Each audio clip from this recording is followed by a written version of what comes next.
नमस्कार. जय महाराष्ट्र. पहिल्या प्रथम आपल्याला कल्पना आहेच की आज मी आमदारकीची शपथ घेतली. त्या मुख्यमंत्री पदाला या महिनाअखेरीस 6 महिने होत आहेत. आज आमदार झालो. हे सगळं काही मी करू शकतो आणि होतो आहे हे आपल्या सर्वांच्या आशीर्वादाच्या जोरावरती आणि शुभेच्छांच्या जोरावरती. साहजिकच आहे या निमित्ताने मला सर्व राजकीय पक्षांचे, महाविकास आघाडीतल्या सर्व नेत्यांचे, आमदारांचे आभार मानायचे आहेत. कारण एका अत्यंत कठीण अशा परिस्थितीत, म्हणजेच कोरोनाबरोबर चाललेल्या युद्धाच्या परिस्थितीमध्ये निवडणूक होऊ न देता हे सगळं काही बिनविरोधपणाने पार पाडायला सर्वांनी मदत केली. त्यांना सुद्धा मी सगळ्यांना धन्यवाद देतोय. आणि आता पुन्हा जे आपले गेले काही दिवस सुरू आहे त्या विषयावरती येतोच. 17 तारखेला पंतप्रधानांनी जो लॉकडाऊन जाहीर केला होता, दुसरा तिसरा, त्याची मुदत संपली आणि परत पुढचे 15 दिवस म्हणजे 31 मेपर्यंत संपूर्ण देश आणि साहजिकच आहे आपला महाराष्ट्रसुद्धा हा लॉकडाऊनमध्ये आहे.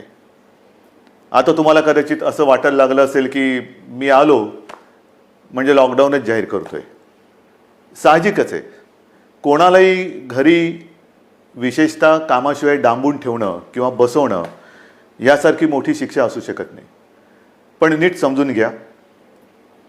मी कदाचित कोणाला आवडत असेल, कोणाला आवडत नसेल की याच्याकडे काही उत्तरच नाही आहेत. हे लॉकडाऊन किती दिवस चालणार, किती काळ लॉकडाऊनमध्ये राहणार, याला काही उत्तर आहे की नाही, हा जो काही चक्रव्यूह आहे हा आपण भेदणार आहोत की नाही, उत्तर कोणाकडेच नाही आहे. जगामध्ये कोणाकडे उत्तर नाही आहे, आपल्या देशातसुद्धा कोणाकडे उत्तर नाही आहे. आणि हे आता सगळ्यांना माहिती झालेलं आहे की जेव्हा एखाद्या युद्धात, विशेषतः ह्या युद्धामध्ये, युद्ध हे नेहमी शस्त्रांनीच लढलं जातं. इकडे आपल्याकडे शस्त्र नाही आहे. एक फक्त अंतर ठेवणं, स्वतःची काळजी घेणं आणि युद्ध जिंकणं, म्हणजे फार विचित्र आहे असे युद्ध. एकतर्फी नक्कीच नाही आहे, कारण आपण पूर्ण ताकदीने युद्ध लढतो आहोत. पण लॉकडाऊन वाढवला का? काही अंशी बरोबर आहे, काही अंशी नक्कीच बरोबर आहे. आपल्याला सर्वांना कल्पना आहे की आजही देशात, विशेषतः महाराष्ट्रामध्ये रुग्णांची संख्या वाढते आहे. मुंबईमध्ये वाढते आहे, ठाणे परिसरात वाढते आहे, पुण्यामध्ये वाढते आहे, संभाजीनगरमध्ये आहे, नाशिकमध्ये, मालेगावमध्ये आहे. या ठिकाणी रुग्णांची संख्या वाढते आहे. आणि ही रुग्णांची वाढती संख्या बघितल्यानंतर साहजिकच आहे मनात प्रश्न निर्माण होऊ शकतो, मग आपण नेमकं करतो काय आहोत, आत्तापर्यंत आपण केलं काय. मी गेल्याही वेळेला आपल्याला सांगितलं होतं की एक गोष्ट नक्की, की जी काळजी आपण मार्चपासून घ्यायला लागलो, जवळपास आपण कर्फ्यू, संचारबंदीपर्यंत आलो होतो आणि त्याच्यानंतर देशभरात लॉकडाऊन जाहीर केला गेला. जर हे आपण केलं नसतं तर जो एक अंदाज आपल्या देशात, महाराष्ट्रात आणि मुंबईमध्ये किती आत्तापर्यंत रुग्ण झाले असते, किती आत्तापर्यंत त्याच्यात मृत्यू पावले असते, हा अंदाज नुसता बघितला तरी अंगावरती काटा उभा राहतो. आणि म्हणून मी मागेही आपल्याला म्हटलं होतं की अजूनही शृंखला आपण तोडली जरी नसली तरी एक गोष्ट नक्की, की त्याच्या वाढीवरती, गुणाकारावरती नियंत्रण आपण हे नक्की ठेवलेलं आहे. गतिरोधक म्हणून हा जो काही लॉकडाऊनचा काळ आहे त्याचा आपल्याला नक्की उपयोग झालेला आहे. मग आता किती काळ चालणार?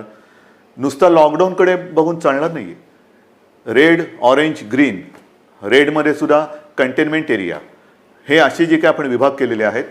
ग्रीन झोनमध्ये आपण हळूवारपणाने जवळपास सगळं काही उघडायला परवानगी दिलेली आहे, ती अजूनही देत आहोत. आणखीनही तिथले निर्बंध हे येत्या काही काळामध्ये आपण आणखीन शिथिल करतो आहोत. ऑरेंज झोनमध्ये सुद्धा ही शिथिलता आणलेली आहे. रेड झोनमध्ये विशेषतः कंटेनमेंट एरिया आहे, तिथे मात्र अजूनही आपल्याला शिथिलीकरण करणं हे परवडणार नाही, नक्कीच नाही आहे. उद्योगधंद्याच्या बाबतीत काय आहे, मी मुद्दाहून आज आपल्यासमोर थोडेसे आकडेवारी सांगणार आहे. काय काय झालेलं आहे, किती काय केलेलं आहे. पहिल्या प्रथम आरोग्यविषयक काय झालेलं आहे, नंतर उद्योगधंद्याच्या बाबतीत काय करतो आहोत. उद्योगधंद्याच्या बाबतीमध्ये सुद्धा तुम्हाला मुद्दामून मला सांगायचं आहे की नुसतं लॉकडाऊन नाही वाढवत आहोत, आपल्याला ही तारेवरची कसरत करायची आहे आणि ती करतो आहोत. एका बाजूला सुरक्षित राहण्यासाठी लॉकडाऊन म्हणजे सगळं काही थोडक्यात बंद, आणि दुसऱ्या बाजूला हळुवारपणाने काही गोष्टी आपण उघडतो. आजपर्यंत राज्यामध्ये साधारणतः 50,000 उद्योग सुरू करायला आपण परवानगी दिलेली आहे. हा आजचा आकडा आहे. आणि ह्या 50,000 उद्योगामध्ये जवळपास साधारणतः 5-1 लाख मजूर हे काम करायला लागलेले आहेत. तसं बघितलं तर राज्यामध्ये 70,000 उद्योग सुरू करायला आपण परवानगी दिलेली आहेच, पण 50,000 उद्योग हे प्रत्यक्ष सुरू झालेले आहेत. आपल्याला कदाचित हा जो काय एक रेड झोनमधला बेल्ट आहे, म्हणजे मुंबई, पुणे आणि त्याच्या आजूबाजूचा परिसर, इथे जे आपण राहतो आहोत, किंबहुना उदाहरणतः संभाजीनगर असेल, ज्या महापालिका आहेत त्यांच्या परिसरामध्ये आपण हे निर्बंध जरा कडक ठेवलेले आहेत, म्हणून आपल्याला ते जाणवत नाही आहे. पण ह्या विभागामध्ये आपण उद्योगधंद्यांना परवानगी दिलेली आहेच, नक्की दिलेली आहे. हे करताना खास करून मला उद्योगांसाठी काही गोष्टी जाहीर करायच्या आहेत. कारण सगळीकडे आता एक ठप्प, म्हणजे ज्याला आपण म्हणतो ना, पॉजचं बटन दाबलं गेले, जगच असं पॉज झालेलं आहे, सगळं ठप्प, काहीच होत नाहीये, इकडची गाडी तिकडे होत नाहीये. असं वातावरण असताना उद्या जे काय आपल्याला एक भरारी घ्यायची, नक्की घ्यायची भरारी घेणारच, कोणत्याही परिस्थितीत घेणार, तिकडे अजिबात मागे पुढे बघणार नाही. खरं म्हटलं तर आपल्या सरकारला आता 6 महिने होत आहेत. नवीन सरकार असताना नवीन स्वप्न आहेत आपली. आपण एक अर्थसंकल्प जाहीर केला काय, त्याच्यात नवीन गोष्टी जाहीर केल्या काय, आणि त्या अंमलबजावणीला सुरुवात करण्याच्या आधीच आपल्याला या संकटाला सामोरं जावं लागतंय. या ज्या काही सगळ्या आपल्या योजना आहेत, या योजना कोणत्याही परिस्थितीत आपण अंमलात आणणार म्हणजे आणणारच. त्या एका हिमतीने आपण पुढे जातो आहोत. परंतु नवीन उद्योग येण्यासाठी एक वेगळी स्पर्धा आहे. कोण काय करतंय, कोण काय आणखीन सुविधा देते. महाराष्ट्रापुरतं बोलायचं झालं तर आज आपण महाराष्ट्रामध्ये जवळपास 40,000 एकरपेक्षा जास्त जमीन ही नवीन उद्योगधंद्यासाठी राखून ठेवत आहोत. 40,000 एकरपेक्षा जास्त.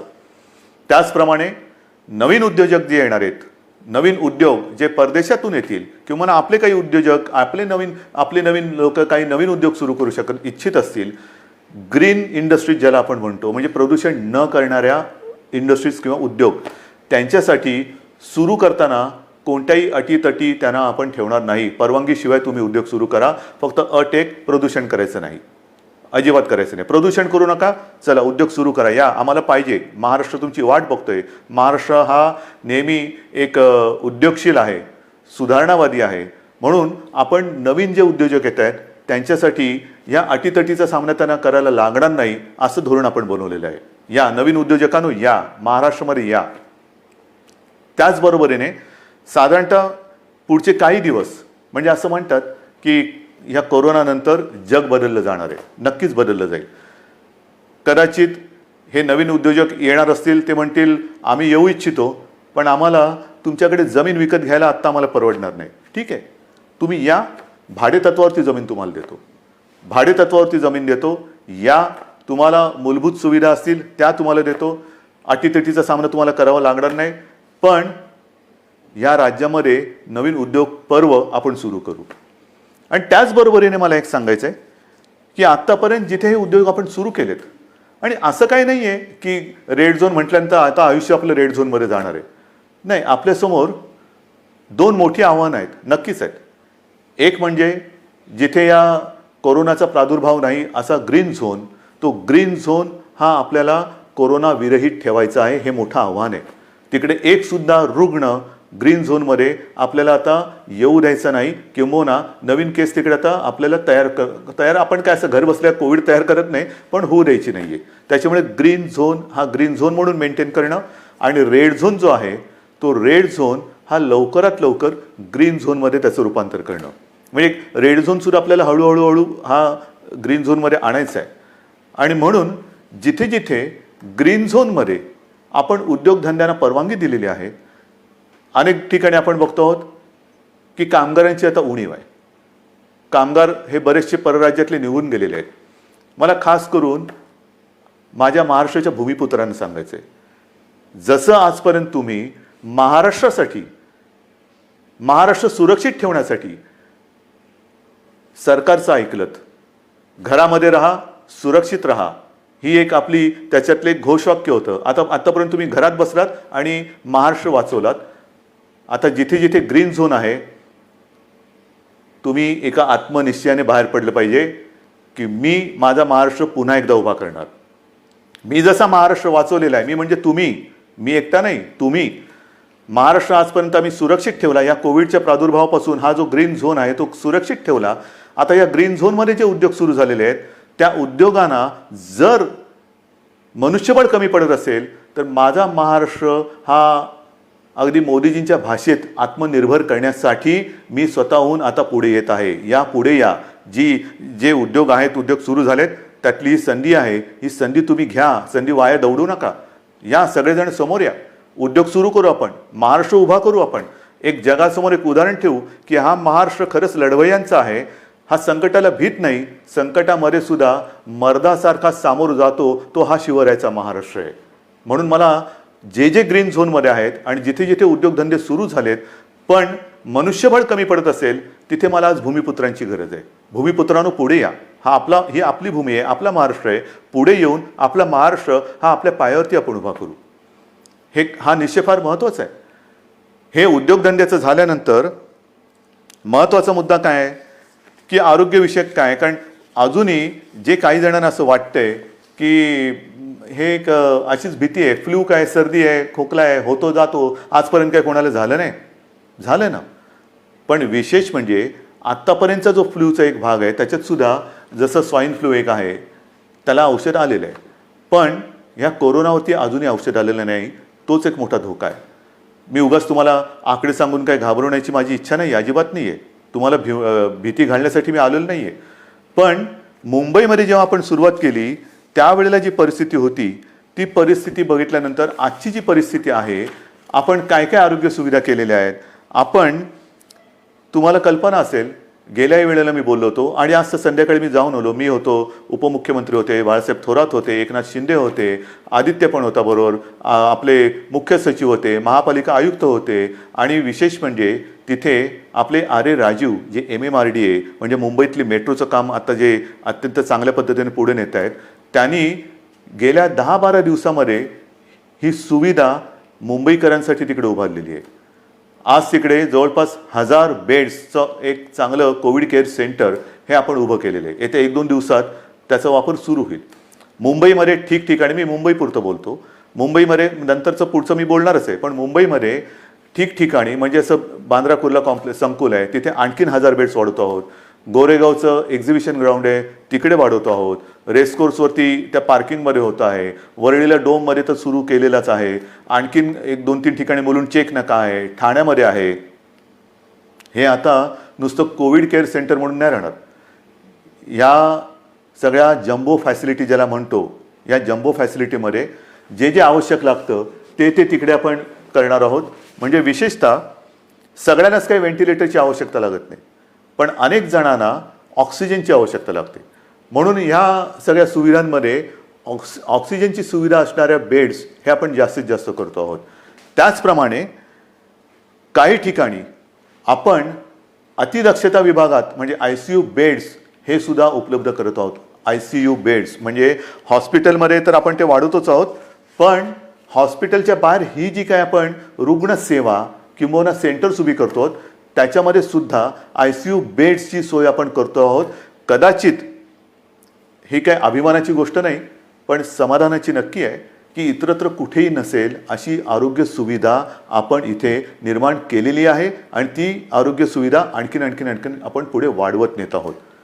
महाराष्ट्रामध्ये बोलायचं झालं तर महाराष्ट्रात आज मी आकडे घेऊनच बोलतोय. साधारणतः 1484 कोविड केअर सेंटर्स आहेत. 2,48,000 बेड वगैरे आहे, पण साधारणतः 2.5 लाख रुग्णशय्या ह्या आयसोलेशन म्हणजे ऑक्सिजनसह ह्या आज महाराष्ट्रामध्ये आपण उपलब्ध करत आहोत. 2.5 लाखाच्या आसपास. आज एक गोष्ट साहजिकच आहे, हे संकट एवढं मोठं आहे की काही वेळेला असं वाटतं की रुग्णांना बेड मिळत नाही आहे. याचं कारण रुग्णांची थोडीशी संख्या ही वाढती अशी वाटत असली तरी देखील आज आपण स्वयंपूर्ण होण्यासाठी किंबहुना पुढच्या महिन्यात साधारणतः किती रुग्ण होऊ शकतील ह्याची एक दक्षता घेऊन आपण हीही सुविधा वाढवतो. डॉक्टर्स येत आहेत, नर्सेस येत आहेत. मध्यंतरी मी आपल्याला माहिती आहे कोविड योद्धा म्हणून सगळ्यांना एक आवाहन केलं होतं. त्याच्यात सुद्धा काही हजार लोक म्हणजे महिला पुरुष हे मदतीसाठी धावून आलेले आहेत. मला अजूनही पाहिजेत. ह्याचं कारण का? कारण नवीन सुद्धा जे आलेले आहेत ते आणि आत्ता आहेत ते, जसं गेल्या वेळेला मी आपल्याला बोललो होतो की पोलीस थकत आहेत, पोलीस आजारी पडत आहेत. काल परवा एका चांगल्या अधिकारीचा मृत्यू झालेला आहे. त्याच्यानंतर गडचिरोलीमध्ये नक्षलवाद्यांशी लढता 2 पोलीस आपले तिकडे शहीद झालेले आहेत. हे सगळे ताणतणाव आहेत आणि ह्या ताणतणावामध्ये हे लोक आजारी पडण्याची वाट न बघता, मला तर कोणीच आजारी पडायला नको आहेत, आजारी पडण्याची वाट न बघता ह्यांना वेळोवेळी जर का आपण विश्रांती देत गेलो तर आपण सहजगत्या या संकटावरती मात करू शकू. म्हणून मला अजूनही कोविड योद्धा पाहिजेत. ज्यांची रुग्णसेवा करण्याची इच्छा आहे, तयारी आहे, त्यांनी सगळ्यांनी ह्या युद्धामध्ये स्वतःहून पुढे आलं पाहिजे. याचं कारण असं की आज देखील मुंबई असेल, ठाणा असेल, पुणा असेल, संभाजीनगर ह्या ज्या काही महापालिका आहेत तिकडे नाही म्हटलं तरी जो आपण कंटेनमेंट एरिया म्हणतो, म्हणजे जिथे एखादा रुग्ण सापडला तर त्याच्या आसपासचा काही परिसर आपण सील करतो. मग एक आपण साधारणतः शोध घेतो की याच्या अतिशय निकटच्या संपर्कात कोण आलेले आहेत, मग त्यांची चाचणी घेतो आणि त्याच्यानंतर आपण मग त्यांना क्वारंटाईनमध्ये किंवा लक्षणं जर असतील किंवा लक्षणं नसतील मग टेस्ट घेऊन त्यांना आपण आयसोलेशनमध्ये ठेवतो. किंबहुना जर लक्षणं असतील तर त्यांच्यावरती उपचार सुरू करतो. एका गोष्टीचं मला एक मुद्दाहून मला आकडा द्यायचा आहे की आज आपण एक आकडा बघत असतो की महाराष्ट्रामध्ये किती रुग्ण आहेत, मुंबईमध्ये किती रुग्ण आहेत. महाराष्ट्राचा आकडा तुम्हाला माहिती आहे, मुंबईचाही तुम्हाला माहिती आहे, पण ह्याच्यामध्ये रोजचा वाढणारा आकडा आपण बघतो, त्यातून बरे होऊन घरी जाणारा आकडा आपल्या लक्षात येत नाही आहे. म्हणजे साधी गोष्ट आहे, जर का मुंबईपुरतं बोलायचं झालं तर साधारणतः मुंबईमध्ये आज 19,967 रुग्ण पॉझिटिव्ह आहेत. पण हा 19,500चा जो काय आकडा आहे त्याच्यामधले साधारणतः 5,000 रुग्ण हे बरे होऊन घरी पण गेलेले आहेत. म्हणजे 19,000 वजा 5,000 झाले. दुर्दैवाने काही मृत्युमुखी पडलेले आहेत. याचा अर्थ असा की लवकर जर का आले आणि व्यवस्थित त्यांच्यावरती उपचार केला गेला तर बरे होऊन घरी जाणारे रुग्णसुद्धा आहेत. काही रुग्ण तर मी मागेही आपल्याला बोललो होतो की 80% आसपास रुग्ण हे असेही आहेत की ज्यांच्या टेस्ट पॉझिटिव्ह येतात पण त्यांना कोणतीही लक्षणे दिसत नाहीत. असे रुग्णसुद्धा आहेत. तर ह्या सगळ्या गोष्टीचा विचार करून आपण आरोग्य सुविधा वाढवतो आहोत, ॲम्ब्युलन्सेस वाढवतो आहोत. संपूर्ण महाराष्ट्रभर जिथे जिथे आवश्यकता आहे तिथे तिथे आपण या आरोग्याच्या सुविधा वाढवत आहोत. आणि एका बाजूला या आरोग्य सुविधा वाढवत असताना उद्योगधंद्यांच्या बाबतीत सुद्धा मी सांगितलं की 50,000च्या वरती उद्योगधंदे सुरू झालेले आहेत. म्हणजे असं काही नाही की सगळं काही ठप्प होऊन बसलेलं आहे. जे अनेक जण मला विचारतात की काय हो महेर, तुम्ही लॉकडाऊन उठवत नाही, किती काळ असं बसायचं. मगाशी मी तुमच्याशी बोलत होतो, याच्यात काय आहे, नुसतं सर्दी खोकला ताप तर येईल, आणखीन काय होईल, फ्लू काय कोणाला होत नाही, असं नाही आहे. जे गांभीर्य आहे ते या गोष्टीचं हेच आहे की जे गंभीरपणाने आजारी पडतात त्यांच्यावरती इलाज नाही आहे. आणि एक क्षण असा धरून चाला की आपण लॉकडाऊन उठवून टाकतो लॉकडाऊन आजपासून.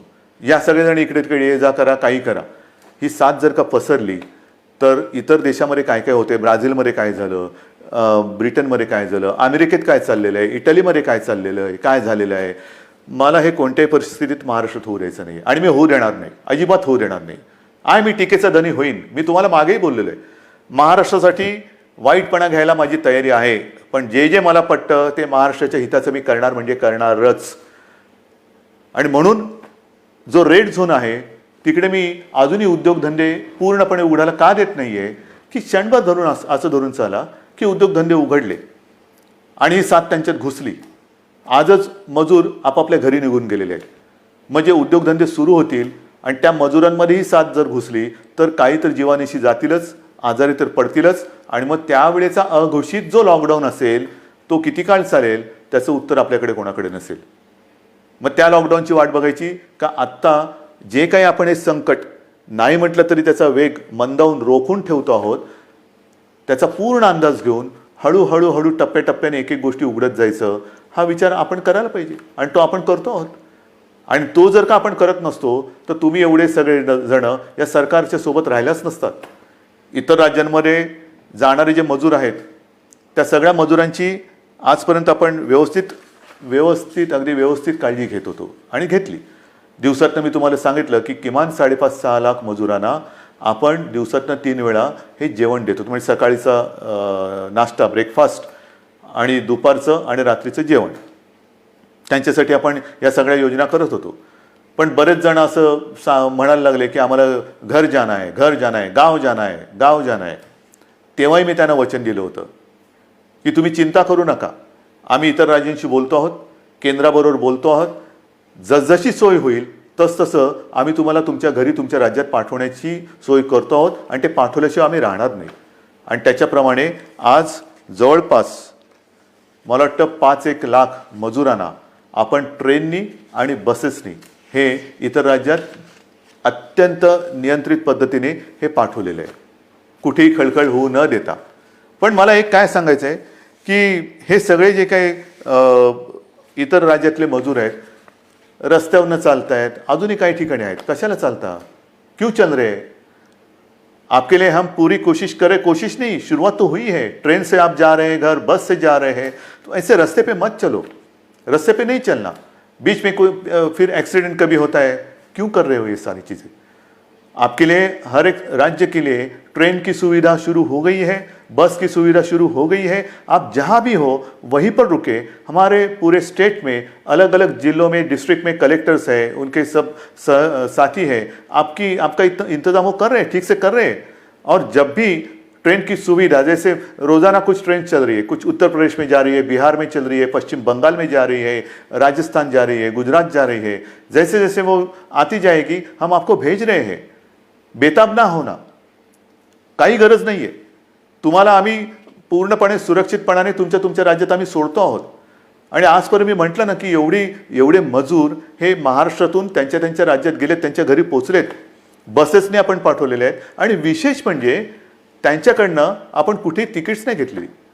मुख्यमंत्री सहायता निधीतून त्यांचा खर्च केलेला आहे. काही संस्था पुढे आलेल्या आहेत, त्यांनी त्यांचे पैसे दिलेले आहेत.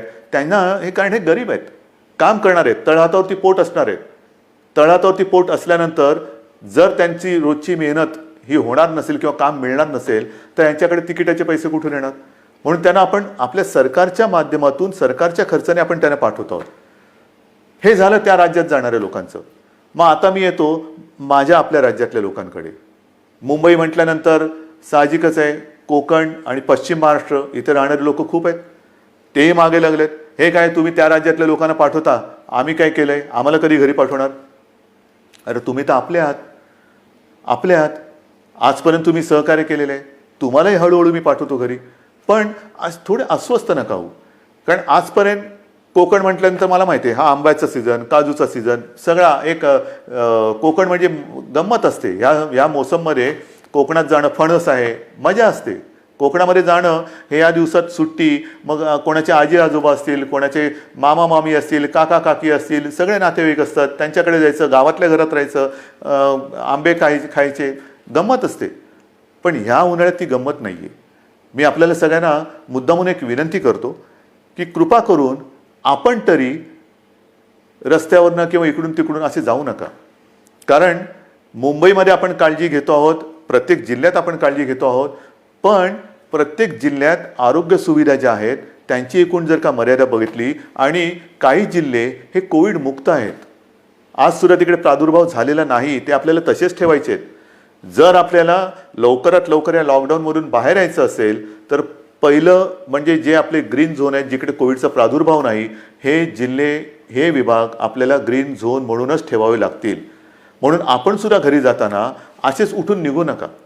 आपल्याला सुद्धा जर जायचं असेल, खरंच पहिलं जायचं आहे का थोडे दिवस थांबून आपण जाऊ शकता, थोडा धीर धरला तर सगळ्यांनाच बरं होईल.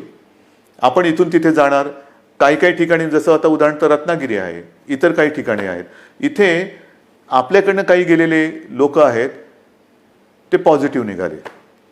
झालं एक केस तिकडे आली, मग तिकडे पुन्हा ते कंटेनमेंट झोन आला, हे आलं ते झालं, म्हणजे आत्तापर्यंत जिकडे काही नाही आहे तिकडे हा सगळा नसता खटोटोप आला. तर म्हणून मला असं वाटतं थोडंसं धीराने जाऊया, एक नियंत्रित पद्धतीने जसं आपण इतर लोकांना पाठवतो आहोत, परराज्यातले काही लोक आपण आपल्याकडे घेतो आहोत, आता तर परदेशातून आपल्याकडे येणारी लोक सुद्धा सुरू झालेली आहेत. हळूहळू आता जग हालचाल करायला लागलंय. असं काय नाही की सगळे ठप्प बसलेत. परदेशातली लोक आपल्याकडे परत येत आहेत. आपल्याकडची काही जी अडकलेली लोक ती परदेशात त्यांच्या देशात जात आहेत. रोजची थोडी विमानं सुरू झालेली आहेत. पण इथले तिथे आणि तिथले इथे आल्यानंतर क्वारंटाईन म्हणजे विलगीकरण हे फार महत्त्वाचं आहे. विलगीकरण, कारण आपण जर का कळत नकळत हा व्हायरस आपल्यासोबत नेत असू तर आपल्यापासून, मी जसं मगाशी म्हटलं ना की काही जणांना ह्याचा प्रादुर्भाव झालाय पण लक्षातही येत नाही एवढं चांगल्या पद्धतीने ते त्याचा प्रतिकार करतायत. म्हणजे लक्षणं नाही आहेत आणि कोणत्याही औषधाशिवाय ते बरेही होत आहेत. परंतु त्यांना जरी काही झालं नाही आणि होऊ नयेच तरी वाहक म्हणून ते काम करू शकतात. म्हणजे त्यांना काही नाही झालं आणि गेला घरी आणि कळत नकळत व्हायरसचा प्रादुर्भाव झाला असेल तर तो तिकडे दिला व्हायरस, म्हणजे तो इकडचा व्हायरस तिकडे गेला आणि जो तिथे नाही आहे तो पसरून ठेवला. म्हणून मला माझ्या खास करून कोकणातील बांधवांना, माता भगिनींना सगळ्यांनाच सांगायचं आहे, पश्चिम महाराष्ट्रातल्या सगळ्या बांधवांना भगिनींना सांगायचं आहे की कृपा करून घाई गडबड करू नका, अस्वस्थ होऊ नका. हे थोड्या काळापुरती ही परिस्थिती आहे, तिच्यावरती आपण मात करणार आहोत. आपले कुटुंबीय आहेत, आप्तजन आहेत, त्यांच्या सुरक्षेसाठी जर का आपण आपलं हे जाणं थोडंसं थांबवलं आणि काही दिवसानंतर जर जाण्याचा विचार केला तर महाराष्ट्रावरती, तुमच्या कुटुंबियांवरती फार मोठे उपकार आपले होतील. म्हणून कुठेही अस्वस्थ होऊन लगेचच्या लगेच जर जाण्याची गरज नसेल तर पुन्हा मी सांगतो की कृपा करून आपल्या घरी जाण्याची म्हणजे गावी जाण्याची घाई करू नका. आता पुन्हा मी थोडंसं एक सांगणार आहे की अनेक जण आता म्हणायला लागलेले आहेत की कोरोनासोबत जगायला शिका. म्हणजे काय करायचं? आमची तयारी आहे कोरोनासोबत जगायची, पण कोरोनाची तयारी का आम्हाला त्याच्यासोबत जगू द्यायची? कोरोना जर का तयार नसेल तर आपण कसं त्याच्यासोबत जगणार? पण हे जगणं जर का अनिवार्य असेल तर काही गोष्टी, म्हणजे कोरोनानंतर जग बदलेल, नक्की बदलेल. काय बदलेल? तर कोरोनानंतर आपल्याला जसं आपण म्हणतो ना की आजपर्यंत घरात राहा आणि सुरक्षित राहा, आता आपल्याला नवीन एक वाक्य घ्यावं लागेल. घरात राहा, सुरक्षित राहा हे झालं, पण घराबाहेर राहताना सावध राहा. नेहमी आपल्याला एक सावधानता बाळगायला पाहिजे. म्हणजे ओघाने आलंच हात धुणं. अनेक ठिकाणी मी असंच बघितलेलं आहे, कारण उन्हाळा आहे, घाम तर येतोच, मग आपण काय करतो, मास्क बाजूला करतो आणि हाताने रुमालाने तोंड पुसतो, बाजूला ठेवतो. तोच धोका आहे. पहिली गोष्ट, हात सतत धुत राहायचं. कारण नसताना किंबहुना शक्यतोवर तोंडाला, चेहऱ्याला हात लावायचाच नाही. कारण हा जो व्हायरस आहे अजूनही त्याच्यावरती संशोधन सुरू आहे. किती काळ कुठल्या पृष्ठभागावर तो किती काळ जिवंत राहू शकतो. समजा एखाद्याच्या शिंकेतनं, खोकल्यातनं, बोलण्याच्या एका त्या तुषारातून तो कुठे पडला असेल, त्याला हात लागला आणि तो कळत नकळत पुन्हा आपल्या डोळ्याला लागला तर डोळ्यातनं तो शरीरात जाऊ शकतो, नाकाला लागला, तोंडाला लागला. म्हणून ह्या ज्या काही गोष्टी आहेत ह्या आपल्याला अशाच ठेवून पुढचे काही दिवस, काही महिने हे सावधतेने राहावंच लागेल. या सगळ्या ज्या गोष्टी मी तुम्हाला सांगतो आहे, ह्या गोष्टी ह्या फार महत्त्वाच्या आहेत. इतके दिवस तुम्ही जी शिस्त पाळली ती शिस्त मला थोडी जास्त पाहिजे, कडक पाहिजे. कारण आज देखील जो कंटेनमेंट एरिया आहे किंवा रेड झोन आहे, कारण नसताना लोक बाहेर पडत आहेत. नका पडू. त्याच्यानंतर अजून देखील धार्मिक सण, उत्सव, धार्मिक जमाव यांना कुठेही परवानगी आपण दिलेली नाही, देऊ शकत नाही.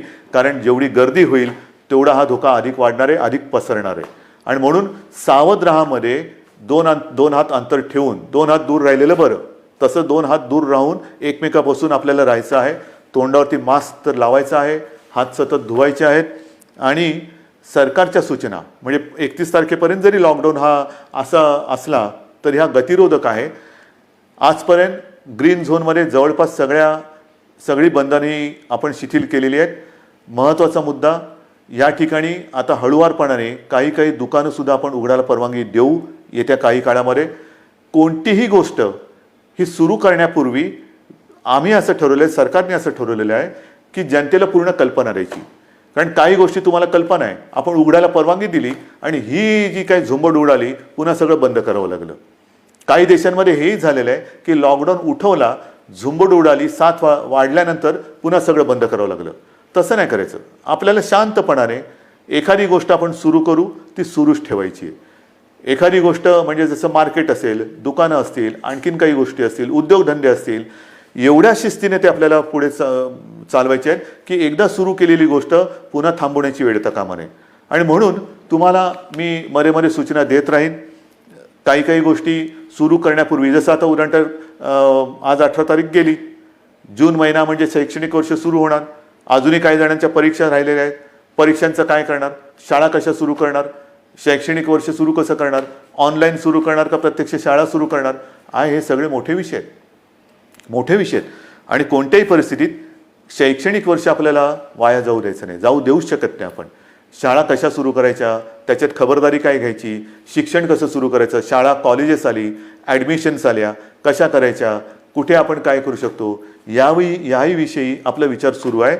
आणि माझी तर इच्छा अशी आहे की हे जे संकट आहे हे कोणत्याही परिस्थितीत आपल्याला पावसाळ्यापूर्वी संपवायचं आहे. पावसाळ्यापूर्वी हे संपवायलाच लागेल. कारण जून महिना सुरू झाल्यानंतर शाळा कॉलेजेस यांचे प्रवेश, त्यांची शैक्षणिक वर्ष हे सगळं सुरू करावं लागतं आहे. आणि ह्या सगळ्याचा विचार करता मला असं वाटतं, जो वेग मी तुम्हाला मगाशीच सांगितलं, मी आकडे माझ्याकडे आहेत, साधारणतः मे किंबहुना एप्रिल शेवटापर्यंत महाराष्ट्रामध्ये काय रुग्णसंख्या झाली असती, ही संख्या जर का आपण बघितली असती तर थरकाप उडाला असता. मे मध्यामध्ये काय संख्या होऊ शकली असती, काय संख्या होऊ शकते, मे एंडला काय होऊ शकते, हे जे आकडे आपल्यासमोर शक्यता म्हणून येत होते किंवा येत आहेत, ते बघितल्यानंतर हे थरकाप उडवणारे आकडे. पण तिथपर्यंत आपण पोचलो नाही आणि तुम्हाला मी पोचू देणार नाही, अजिबात देणार नाही. जोपर्यंत तुमचा आणि माझा विश्वासाचा धागा हा मजबूत आहे, तोपर्यंत मला खात्री आहे, नवे माझ्यात आत्मविश्वास आहे की हे संकट आपण नुसतं दूरच नाही तर परतून लावल्याशिवाय राहणार नाही. आणि म्हणून मला असं वाटतं, मलाही काही आनंद होत नाही आहे, अजिबात होत नाही की मुख्यमंत्री झालो आणि हे बंद ते बंद ते बंद. म्हणजे पूर्वी मुंबई बंद, भारत बंद आपण करत होतोच, पण हे अशा पद्धतीने नाही. हा बंद कोणालाच परवडणार नाही.